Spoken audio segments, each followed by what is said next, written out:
لوگوں کی ہم نے جائیدادیں کرک ہوتے دیکھا ہے، لوگوں کو پاکستان سے بھاگتے دیکھا ہے، سب کچھ دیکھا ہے. لیکن آج میں آپ سے عرض کروں، ہر پاکستانی کو مغموم ہونا چاہیے. آج ہماری constitutional bench of the supreme court, اور یہ پورا جو اس کا لقب ہے استعمال کرنا چاہیے ہمیں، نے ایک ایسا فیصلہ دیا ہے جس سے میں یہ سمجھتا ہوں پچھلے 77-78 سال میں جو کچھ بھی پیش رفت ہم نے اس ملک میں کی تھی آئین کے حوالے سے، انسانی حقوق کے حوالے سے، وہ پامال ہو گئی ہے. دیکھیں، ہمارے آئین کے دو میں آپ سے عرض کروں بنیادی تصورات ہیں. ایک تصور یہ ہے کہ کسی بھی شخص کا کوئی مقدمہ، وہ فوجداری ہو یا وہ دیوانی نوعیت کا ہو، کسی بھی نوعیت کا مقدمہ، میرا مقدمہ ہو سکتا ہے، آپ کا مقدمہ ہو سکتا ہے، وہ ایک ایسی عدالت کے سامنے چلے گا جو غیر جانبدار ہے، جس میں جو جج مقرر ہے وہ کسی کے دباؤ میں کام نہیں کرتا، وہ کسی کا ماتحت نہیں ہے، وہ انتظامیہ کا حصہ نہیں ہے. عدلیہ اور انتظامیہ میں ایک فاصلہ ہمارے آئین نے پیدا کیا. اور لکھ لیجئے، یہ ذہن نشین کر لیجئے، ہمارے آئین کا آرٹیکل 175 کلاز 3، اس کی شق 3، 175(3), یہ ایک ایسی شق ہے جو شاید پوری دنیا میں آپ کو نہ ملے. ایک آدھ کوئی آئین دنیا کا ایسا ہے جس میں ایسی شق موجود ہے. یہ ہمارے آئین کا ایک طرح سے ترائے امتیاز ہے. یہ شق 1973 میں شامل کی گئی آئین میں، لیکن اس کی چونکہ اہمیت اتنی زیادہ تھی اور اس کے نافذ ہونے کے بعد نظام نے اتنی بڑی تبدیلی سے گزرنا تھا کہ یہ کہہ دیا گیا کہ یہ فوری نافذ العمل نہیں ہوگی، اس کو نافذ العمل کیا جائے گا. پہلے کہا گیا 2 سال کے بعد، پھر اس عرصے کو بڑھایا گیا، اور بڑھاتے بڑھاتے یہ عرصہ 1987 تک گیا. مارشل لا کا دور بھی آ گیا اس دوران. 175(3) جو ہمارے آئین کی شق ہے، یہ سن 1987 میں نافذ العمل ہوئی. اور یہ شق یہی ہے جو میں نے عرض کیا کہ عدلیہ اور انتظامیہ میں ایک خلیج ہوگی، ایک فاصلہ ہوگا. انتظامی افسران جو ہیں وہ عدالتی کام نہیں کر سکتے. اور 1987 میں جب یہ شق نافذ العمل ہوئی تو اس کے بعد ہمارے ملک میں ایک طرح کا انقلاب آیا. اس سے پہلے ڈپٹی کمشنر یا کمشنر صاحبان جو ہیں وہ مقدمات سنتے تھے، باقاعدہ عدالتیں لگاتے تھے. بہت سے علاقوں میں سزائے موت دینے کا اختیار بھی انتظامی افسران کو تھا، کمشنر کو، ڈپٹی کمشنر کو. تو یہ تمام نظام ختم کیا گیا. شرف فریدی کے نام سے ایک بہت مشہور ہمارا مقدمہ ہے، اس میں کہا گیا کہ 175(3) کے آنے کے بعد اب یہ ممکن نہیں ہے پاکستان میں کہ کوئی عمل جو عدالتی ہے، جس کا کام فیصلہ کرنا ہے قانون کے مطابق، جوڈیشل فنکشن، وہ انتظامی افسر کے ہاتھ دیا جائے. تو ایک بہت بڑا یہ انقلاب تھا جو ہمارے آئینی ڈھانچے میں آیا. میں چاہتا ہوں کہ قوم آپ کے توسط یہ پوری بات سمجھ لے کہ کیوں آج میں اتنا مغموم ہوں. تو ایک انقلاب تھا، ہم نے خوشیاں منائی. مجھے یاد ہے میں اس وقت ایک بہت کم عمر طالب علم تھا، یا نئی نئی وکالت شروع کی تھی جب شرف فریدی کا فیصلہ آیا. یہ 1993 کی بات ہے، اس سے پہلے سندھ ہائی کورٹ کا فیصلہ تھا. اس کے بعد تواتر سے فیصلے آتے رہے. ایک اور ہماری عدالتی تاریخ کا فیصلہ ہے محرم علی، جو 1998 میں آیا. اس نے یہی بات کی کہ کسی صورت آپ انتظامی افسران کو فیصلہ کرنے کا اختیار نہیں دے سکتے لوگوں کی جان مال، لوگوں کی زندگیوں کے حوالے سے. جو جوڈیشل فنکشن ہے وہ خالصتاً ایک ایسی عدالت کے سپرد ہوگا جو انتظامیہ سے دور ہوگی. اور اس کے بعد تواتر سے بہت سے فیصلے آتے رہے. عزیز اللہ بلوچ کا میمن کا کیس ہے بلوچستان کے حوالے سے. وہاں یہ کہا گیا کہ جو ایک صدی سے نظام قائم تھا کرائمز آرڈیننس کے تحت، اس کو ختم کیا گیا کہ انتظامی افسران نہیں اب کر سکیں گے بلوچستان میں بھی، کسی بھی علاقے میں پاکستان کے، یہ کام جو ایک عدالتی نوعیت کا ہے. تو آج کے فیصلے نے اس تمام عمارت کو، جو ایک آئینی عمارت قائم کی گئی تھی، منہدم کر دیا ہے. اور میں بتاؤں گا کیسے منہدم کیا ہے. اس فیصلے نے یہ کہا ہے کہ افواج کے افسران، کرنل صاحبان ہوں، میجر صاحبان ہوں، وردی میں بیٹھ کر ایک بند کمرے میں فیصلے کر سکتے ہیں، لوگوں کی زندگیوں کے فیصلے کر سکتے ہیں، سزائیں دے سکتے ہیں، 14 سال کی سزا دے سکتے ہیں، بعض صورتوں میں سزائے موت بھی دے سکتے ہیں. تو یہ اور سویلین کے حوالے سے دیکھیں، جہاں تک فوجی افسران کا تعلق ہے اس حوالے سے ایک اور بحث ہے. وہ دنیا میں وہ بحث بھی چل رہی ہے کہ کیا فوجی افسران کو بھی آپ ایک انڈیپینڈنٹ جو کورٹ ہے اس سے محروم کر سکتے ہیں. اور دنیا کے غالب کا جو غالب اب اس حوالے سے گمان ہے، فیصلہ ہے، وہ یہ ہے کہ فوج کے افسران کو بھی حق حاصل ہے کہ ان کو ایک غیر جانبدار عدالت کے سامنے پیش کیا جائے. لیکن اس کو ایک لمحے کے لیے ہم اس بات کو چھوڑ دیتے ہیں. جہاں تک سویلینز کا تعلق ہے، اس حوالے سے پوری دنیا میں اب اتفاق ہے کہ کسی سویلین کو آپ ملٹری کورٹ میں پیش نہیں کر سکتے. پاکستان کے علاوہ ایک ملک تھا، پاکستان میں یہ شک 1967 میں داخل کی گئی ایک مارشل لاء کے دور میں. اس سے پہلے انگریز کے دور میں بھی یہ شک نہیں تھی ہمارے آرمی ایکٹ میں. آرمی ایکٹ بھارت میں 1911 سے ہے. اس سے پہلے برطانیہ کے آرمی ایکٹ تھے 19ویں صدی کے. کسی آرمی ایکٹ میں یہ شک نہیں تھی کہ سویلین کا ٹرائل ملٹری کورٹ میں ہو سکتا ہے. بھارت نے وہی قانون ہم سے لیا، ہمارے ساتھ لیا انگریز کے دور سے. آج دن تک بھارت میں ایسی کوئی شک کبھی بھی نہیں آئی کہ سویلین کا ٹرائل جو ہے وہ ملٹری کورٹ میں ہو سکتا ہے. پاکستان میں یہ اختراع کی گئی، یہ ایک نئی شک آرمی ایکٹ میں داخل کی گئی 1967 میں ایک مارشل لاء کے دور، ایک فوجی حکومت کے دور میں. پاکستان میں اس شک کے داخل ہونے کے کچھ عرصے کے بعد یوگینڈا میں جب ایدی امین صاحب کی حکومت آئی، انہوں نے ہم سے مستعار لے کر ایسی شک وہاں کا جو آئین ہے یا وہاں کا جو قانون تھا ملٹری ایکٹ اس میں داخل کی. یوگینڈا کے حوالے سے جب یہ مقدمہ 7 ممبر بینچ کے سامنے چل رہا تھا، 1 فروری کو ایک فیصلہ آیا ان کے فل سپریم کورٹ کا، جس نے کہا کہ فوجی دور کی یہ شکیں اب کسی صورت 21ویں صدی میں کسی آئینی نظام کا حصہ نہیں ہو سکتی، اور اس شک کو کالعدم قرار دیا گیا. یہ ایک ٹائمنگ اچھی تھی، ہم مقدمہ یہ بحث کر رہے تھے، اس بحث کے دوران ہی ایک وہ فیصلہ آیا جو ہم نے عدالت کے سامنے رکھ دیا. لہٰذا پاکستان، اب میں عرض کروں پورے وثوق سے دنیا میں تنہا وہ ملک ہے جہاں کوئی آئین ہے جس میں بنیادی حقوق دیے گئے ہیں، جہاں سویلین کی ٹرائل ملٹری کورٹ میں ہو سکتی ہے. اس شک کو 5 ممبر بینچ نے اکتوبر 2023 میں غیر آئینی قرار دیا تھا. 5 ممبر بینچ نے مقدمہ سنا، 4 نے اس کو مکمل طور پہ غیر آئینی قرار دیا.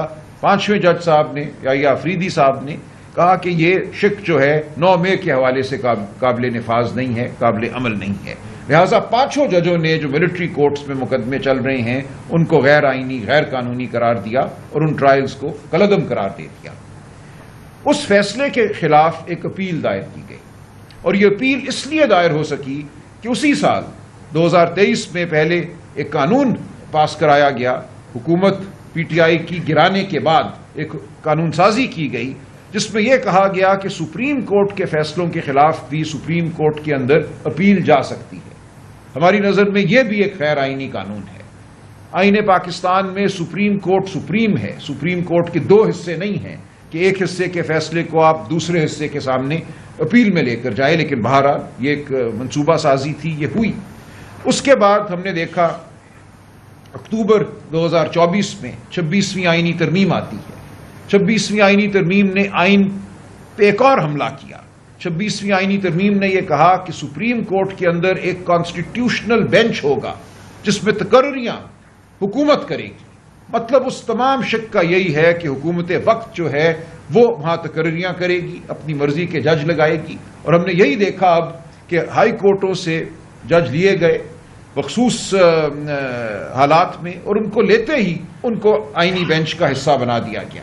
جبکہ سینئر ترین جج وہ یا آفریدی صاحب ہوں، وہ منصور علی شاہ صاحب ہوں، وہ منیب اختر صاحب ہوں، وہ اطہر من اللہ صاحب ہوں، ان کو اس قابل نہیں سمجھا گیا کہ ان کو آئینی بینچ میں بٹھایا جائے. تو یہ پوری ایک منصوبہ سازی تھی. پہلے سپریم کورٹ کے اندر ایک اپیل کا حق دینا، پھر اس اپیل کو اس آئینی بینچ کے حوالے کر دینا. تو یہی کچھ ہوا اکتوبر 2023 کے فیصلے کے ساتھ، جو 5 جج صاحبان کا دیا ہوا فیصلہ تھا جس میں سویلین کی ملٹری کورٹ میں ٹرائل کو غیر آئینی قرار دیا گیا تھا، اور آرمی ایکٹ میں جو 1967 میں شکیں داخل کی گئیں ان کو غیر آئینی قرار دیا گیا تھا. یہ اپیل پڑی رہی اور اس وقت سنی گئی جب 26ویں آئینی ترمیم ہو چکی تھی اور ایک کانسٹیٹیوشنل بینچ بن چکا تھا. 7 ممبر بینچ نے اس اپیل کو سنا جس کا فیصلہ آج 2-5 سے سنایا گیا ہے. 2 جج صاحبان نے ہمارے ساتھ اتفاق کیا، جو 5 جج صاحبان کا فیصلہ تھا اس سے ایک طرح سے اس کو اپہولڈ کیا، اس کو مانا۔ لہٰذا اب صورتحال یہ ہے کہ 2023، 24 اور 25 کے دوران سپریم کورٹ کے 12 جج صاحبان نے اس معاملے کو سنا ہے۔ 12 میں سے 7 نے ان ٹرائلز کو، سویلینز کی ٹرائل کو ملٹری کورٹ کے سامنے غیر آئینی قرار دیا ہے، کالعدم قرار دیا ہے، جبکہ آج 5 جج صاحبان نے جو اس 7 ممبر اپیلیٹ بینچ کا حصہ تھے، انہوں نے ان کو آئینی قرار دے دیا ہے۔ تو 5 جج صاحبان کے اس فیصلے کی وجہ سے پاکستان میں آج یہ ثابت ہوا کہ سویلین کی ٹرائل ملٹری کورٹ میں ہو سکتی ہے۔ اب یہ کون سا سویلین ہے جس کی ٹرائل ملٹری کورٹ میں ہوگی؟ یہ بھی ذرا سن لیجئے۔ یہ ایسا سویلین نہیں ہے جس کے سر پہ کوئی سینگ ہوں گے، وہ آپ اور میں ہیں۔ صرف الزام لگانا ہے، صرف یہ کہنا ہے کہ اس شخص نے آفیشل سیکرٹس ایکٹ جو ہے 1923 کا، جو آج بھی انڈیا میں، بھارت میں نافذ العمل ہے، جس کے تحت ٹرائل عام عدالتوں میں ہوتے ہیں، کہ اس نے آفیشل سیکرٹس ایکٹ کی کوئی خلاف ورزی کی ہے۔ اب یہ بھی سن لیجئے کہ آفیشل سیکرٹس ایکٹ میں کیا لکھا ہوا ہے۔ ایسا نہیں ہے کہ آپ نے کوئی جاسوسی کی ہے دشمن ملک کے لیے تو آپ کی ٹرائل جو ہے وہ یہاں ہوگی، اور جاسوسی کی تو خیر غلط ایک فریز ہے، آپ پر جاسوسی کا الزام ہے۔ یہاں تو یہ تک ہے کہ آپ پر الزام یہ ہے کہ آپ نے مخصوص عمارتوں تک پہنچنے کی کوشش کی ہے یا آپ مخصوص عمارتوں تک پہنچے ہیں۔ کوئی ضروری نہیں ہے کہ الزام میں یہ لکھا ہو کہ آپ نے کوئی جاسوسی کی ہے، صرف مخصوص عمارتوں تک رسائی جو ہے اس کو آفیشل سیکرٹس ایکٹ کی خلاف ورزی قرار دے دیا گیا ہے۔ تو اب صرف اتنا کرنا ہے کسی کمانڈنگ افسر کو، الزام لگانا ہے کہ الف بے سے نے فلاں عمارت تک پہنچنے کی کوشش کی یا فلاں عمارت تک پہنچ گیا، لہٰذا اس کی ٹرائل جو ہے اب وہ ملٹری کورٹ میں ہوگی۔ یہ بات بہت ذہن نشین کرنے کی ضرورت ہے کہ ملٹری کورٹ اب ہر اس شخص کی آماج گاہ ہے، ہر اس شخص کا انجام طے کرے گا جس پہ صرف الزام لگ جائے۔ الزام لگنے کی صورت میں آپ کا جو آئینی حق ہے ایک غیر جانبدار عدالت کے سامنے اپنے آپ کو بے گناہ ثابت کرنے کا، وہ ختم ہو جائے گا۔ اب آپ کو اپنے آپ کو ایک کرنل صاحب، ایک میجر صاحب کے سامنے بے گناہ ثابت کرنا ہے، اور اگر ان کو یہ حکم ہے اوپر سے کہ اتنے لوگوں کو آپ نے ضرور سزا دینی ہے، تو ہماری تاریخ یہ بتاتی ہے کہ اس حکم کی حکم عدولی نہیں ہوتی۔ تو ایک ایسی عدالت کا قائم ہو جانا جہاں صرف الزام کی بنیاد پر آپ میں کوئی بھی پیش ہو سکتا ہے، اس کی جو آزادی ہے اس کا فیصلہ ایک کرنل صاحب کریں گے، اور فیصلہ بھی انہوں نے ایسے کرنا ہے کہ کوئی فیصلہ لکھنا نہیں ہے، صرف گلٹی ناٹ گلٹی کہنا ہے، اور اس کے بعد معاملہ اپیل جو ہے وہ جانی ہے آرمی چیف صاحب میں آئینی قرار دے دیا گیا ہے۔ یہ کس طرح کیا گیا ہے میں سوچ کے کام چاہتا ہوں۔ پورے آئینی ڈھانچے کو ایک نئے طریقے سے پڑھنا پڑے گا۔ جب تفصیلی فیصلہ آئے گا تو ہم دیکھیں گے کہ اس تفصیلی فیصلے میں انہوں نے آئین کے آرٹیکل 175(3) کے ساتھ کیا کیا ہے، انہوں نے آئین کے آرٹیکل 10(a) کے ساتھ کیا کیا ہے، جس کے نتیجے میں وہ اس جگہ پہنچے جہاں وہ یہ کہہ سکے کہ فوجی عدالتیں بھی آئینی عدالتیں ہیں اور ان میں ٹرائل سویلینز کا ہو سکتا ہے۔ تو یہ بہت ہی ایک تشویشناک لمحہ ہے ہمارے ملک کے آئین کے لیے، آئینی اقدار کے لیے۔ اب دیکھیں اس کے ساتھ جو ہمارے سامنے جو نتائج متوقع ہیں وہ یہ ہے کہ اب کسی بھی شخص کو جس کو آپ کہیں کہ یہ 9 مئی کا ماسٹر مائنڈ تھا یا 9 مئی کی سازش میں کسی طریقے سے ملوث تھا، آپ ان کو ایک ملٹری کورٹ میں اب لے کر جا سکتے ہیں، اور اس ملٹری کورٹ میں وہی کچھ ہوگا جو پہلے 103 لوگوں کے ساتھ ہو چکا ہے۔ کسی کو 10 سال سزا دے دی گئی صرف ایک عمارت میں داخل ہونے کی پاداش میں، کسی کو کہا گیا کہ یہ 6 سال کے لیے رہے گا، اور ان کے ساتھ جو اس دوران ہوا، جتنا عرصہ وہ تحویل میں رہے، وہ ایک اور داستان ہے۔ جب ان لوگوں کے خاندان اجازت دیں گے تو وہ بھی بیان کی جائے گی کہ کس طریقے سے ان کو رکھا گیا اور ان کے ساتھ کیا ہوا۔ تو یہ ایک ایسا لمحہ فکریہ ہے کہ جس کے بارے میں ہم جتنا بھی غور کریں، افسوس کریں، غصہ کریں، وہ کم ہے، کیونکہ اب ہم سب، میں کہتا ہوں، بالکل دفاع کے بغیر ہیں۔ کسی کی انگلی صرف ہمارے طرف اٹھنے کی دیر ہے، صرف ہم پہ الزام لگانے کی ضرورت ہے، اور ہم محتاج ہو جائیں گے، ہم رہین ہو جائیں گے کسی افسر صاحب کے کہ وہ ہمیں کیا سزا دیتے ہیں۔ یہ صورتحال ہے جو پیدا ہو گئی ہے۔ دو جج صاحبان نے ڈائسینٹ کیا، جسٹس مندوخیل صاحب اور جسٹس نعیم افغان صاحب نے۔ ان کی ڈائسینٹ میں سمجھتا ہوں جو ان کا اختلافی نوٹ ہے وہ تاریخ میں سمجھتا ہوں گونجے گا۔ ایسا بہت دفعہ ہوا ہے ہماری عدالتی تاریخ میں، دیگر ممالک کی عدالتی تاریخ میں، کہ جو اختلافی نوٹ ہوتا ہے تاریخ اسی کو قانون اور آئین کی اصل تعبیر قرار دیتی ہے۔ تو میں ان کا شکر گزار ہوں کہ انہوں نے کچھ اقدار کے ذکر کو زندہ رکھا ہے اپنے اختلافی نوٹ میں، اور جب ان کا تفصیلی فیصلہ آئے گا تو یقیناً یہ بات زیادہ وضاحت سے ہمارے سامنے آئے گی۔ جو آج کا اکثریتی فیصلہ ہے، ایک بات اس نے کی ہے، پوری دنیا کا قانون ہم نے پیش کیا اس کانسٹیٹیوشنل بینچ کے سامنے، بھارت یا انڈیا کا قانون بھی پیش کیا، جہاں فوجی افسران جن کی ملٹری ٹرائل ہوتی ہے، کورٹ مارشل ہوتا ہے، ان کو بھی انڈیپینڈنٹ اپیل دے دی گئی ہے، ٹرائل کے دوران ان کو بیل کا حق بھی دے دیا گیا ہے۔ تو یہ اشارہ ایک آیا ہے اکثریتی فیصلے میں، حکومت سے استدعا کی گئی ہے کہ پاکستان میں بھی اپیل کا حق دیا جائے ملٹری کورٹ سے سزا پانے والوں کو۔ اب یہ پارلیمان کی ثوابدید ہے کہ وہ ایسی کوئی ترمیم لاتے ہیں آرمی ایکٹ میں یا نہیں لاتے۔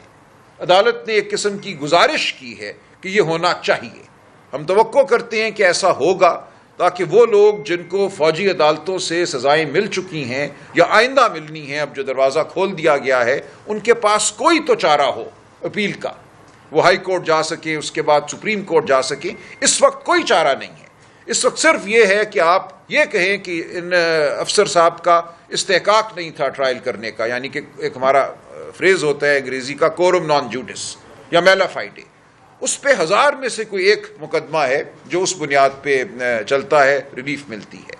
تو یہ اپیل کا حق ہم نے استدعا کی تھی کہ یہ شریعت کا بھی ایک تقاضا ہے کہ کم از کم ایک اپیل ہو، اور بین الاقوامی قوانین کا بھی یہ تقاضا ہے۔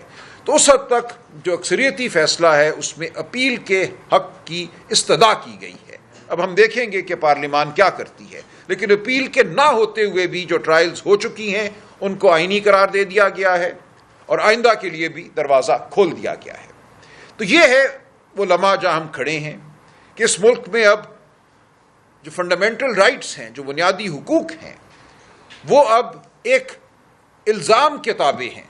صرف مجھ پہ الزام اگر لگ جائے تو مجھ سے وہ تمام حقوق چھن جائیں گے، اور ایک کال کوٹری میں مجھے اپنا دفاع کرنا پڑے گا۔ ہم سب کو خوفزدہ ہونا چاہیے، لیکن خوفزدہ سے زیادہ ہمیں آگے مزاحمت کے لیے میں سمجھتا ہوں پرعزم ہونا چاہیے۔ ہر ایسا سانحہ ہمیں دعوت دیتا ہے، ہمیں للکارتا ہے کہ آگے بڑھو، اپنا عزم دکھاؤ، اپنی ہمت دکھاؤ، ہم نے ہار نہیں مانی۔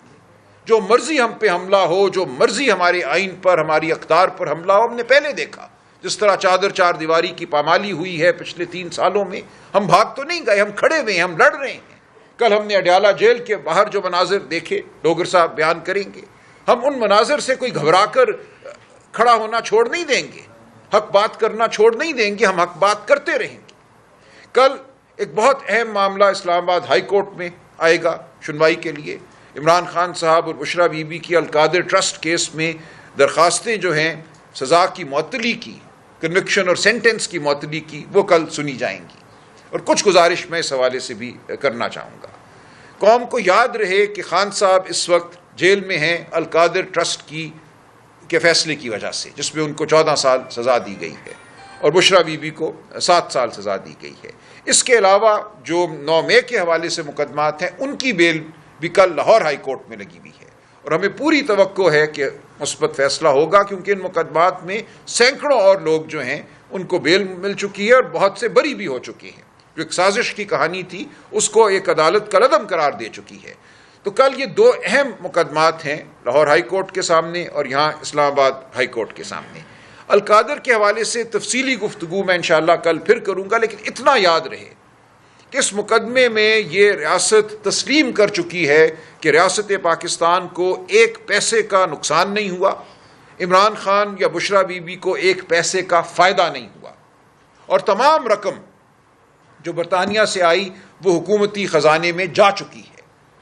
عمران خان کا قصور اتنا ہے کہ اس نے اس رقم کو پاکستان آنے دیا، آتے ہی وہ رقم جو ہے وہ سپریم کورٹ کے پاس گئی، سپریم کورٹ کی تحویل میں گئی. یہ سپریم کورٹ کا اختیار تھا, ثوابدید تھی کہ اس رقم کے ساتھ کیا کرے, اور سپریم کورٹ نے جب اس معاملے کو دیکھا تو وہ رقم اٹھا کے ریاست پاکستان کو دے دی.